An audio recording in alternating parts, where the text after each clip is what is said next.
Gagawa tayo ng paella. Paella. Filipino style classic. Tinuro pa to ng lola ko. Ayan ang ingredients. Bawang, minced garlic, maliit na hiwa ng sibuyas, 2 piraso yan, naka medium size. Meron akong maliliit na bell pepper, green peas, pasas, then merong tahong, usually tulya, kaya lang bihirang makuha ang tulya. Alimasag. So lahat yan nilaga na. And then hipon, pork and chicken, cut into medium size. Syempre, tomato sauce. Yan. Filipino style. And then, ang secret ingredient, saffron. Yan. Igisa natin yan. Maya-maya. Yan. Yan. Magigisa ngayon tayo ng bawang.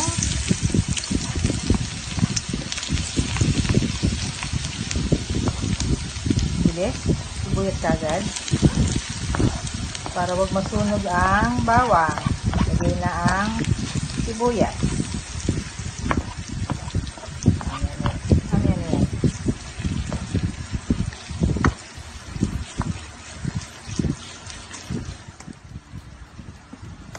Lagay ang pork and chicken.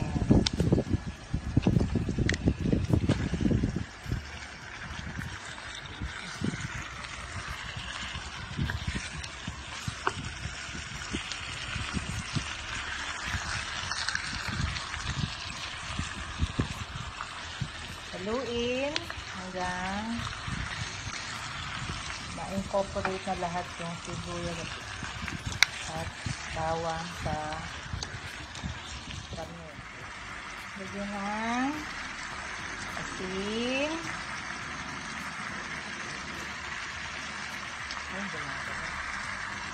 at paminta. Pangit ang paminta. Garlic. Hindi na tayo.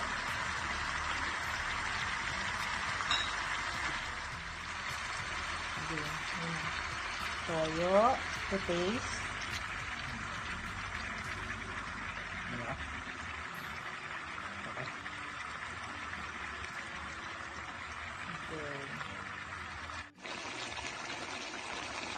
Lagyan na tubig para lumambot.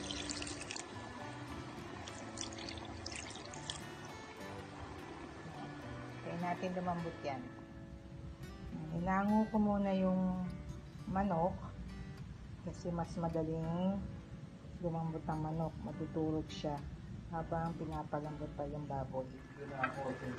Ilagay na yung atsuete, niluto sa mantika. Pati luto na, picture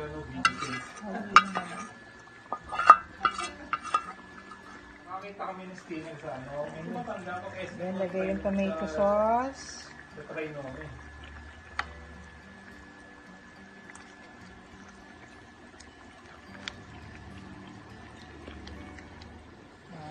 Balik na natin yung manok.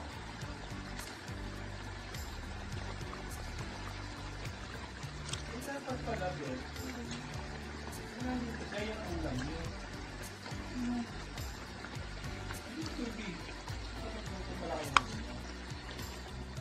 Lagay na yung green peas.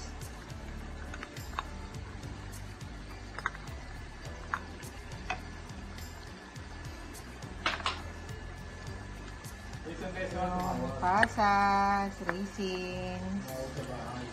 Ay, nilipin sa akin. Yung sisig bet. sisig.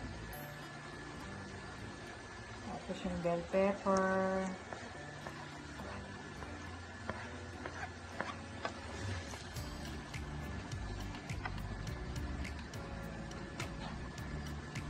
Then next yung hipon.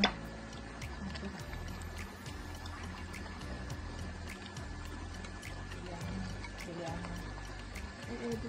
Baba mo. Baba mo.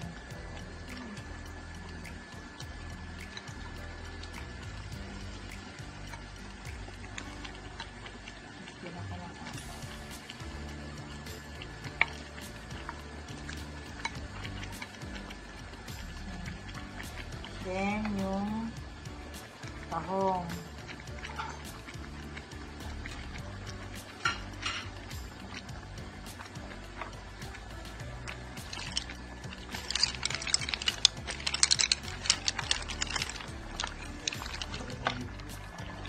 Alimasag. Lalagay pala yan.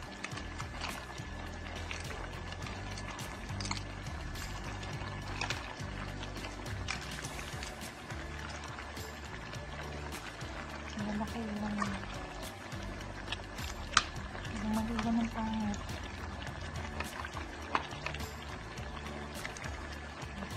Okay. Halo Tapos, lagay natin yung saffron. Sa sabaw ilagay para talagang lalasa lahat sa food. Yan ang sikreto ng paella.